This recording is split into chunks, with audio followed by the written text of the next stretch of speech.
ट्याक्कै गौशाला निस्किने सर्टकट बाटोमा।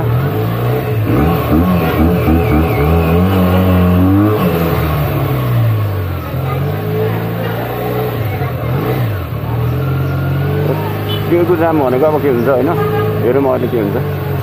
केटाहरूसँग कुरा मिलाउनुपर्छ होइन। म एक्लै छु,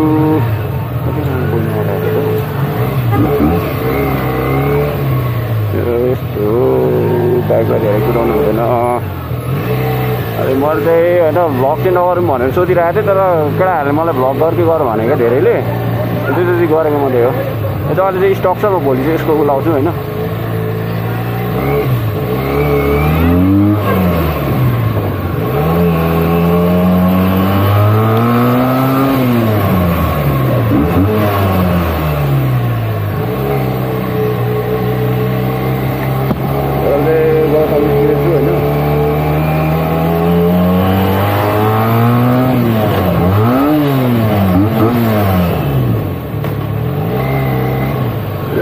दुई गियर लागिरहेको छ क्या, प्रोब्लम आइरहेको छ यसमा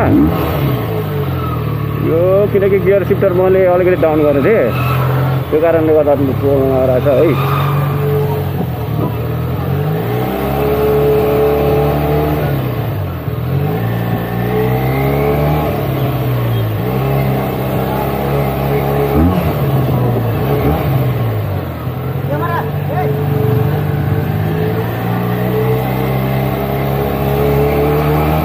बिहारको गाडी खडा रहेछ होइन, बिस्तर भने पुरो गाडी यस्तो देखिन्छ।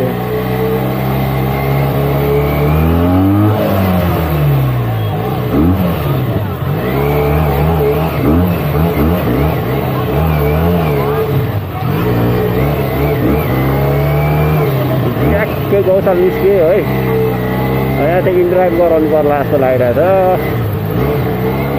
अब लोकेसन चाहिँ मलाई पनि थाहा छैन होइन, यतैतिर हो।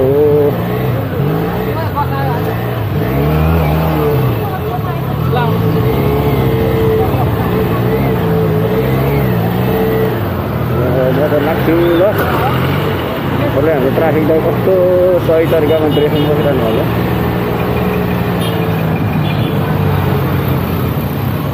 जान्छु है, मलाई कता छ, म दिल्ली बजारतिर जान्छु अहिले है, मेरो काम छ त्यहाँनिर।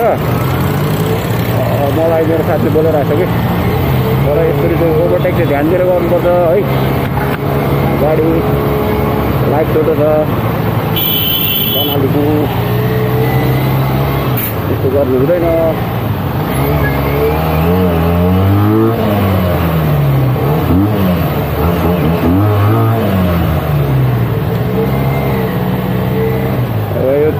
यो चाहिँ हो नि त पारा भनेको है। रबरको गोला सोला बोकेर बसेर नानाहरूले मलाई त डर लागिहाल्छ है।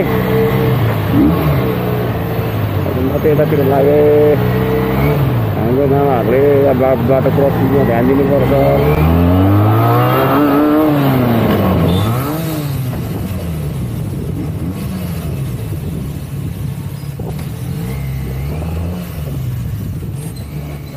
काठमाडौँमा चाहिँ यो गाडीहरूलाई रेप गरेर कुदाउनु मिल्दैन क्या, गाडी त देखिहाल्यो होइन, प्रेसर गरेर नि हालिदिन्छ है। ध्यान दिनुपर्छ, त्यो कारणले गर्दाखेरि मैले गल्ती गरिहालेँ होइन। अब अलिक बुढो भइन्छ होइन, अलिकति ज्ञान धेरै आउँदैछ क्या। अब पहिला यङ हुँदाखेरि अलिकति के भन्छ नि त, अब 24 क्रस भइसक्यो होइन, बुढो त भयो 24 क्रस हुनु भनेको।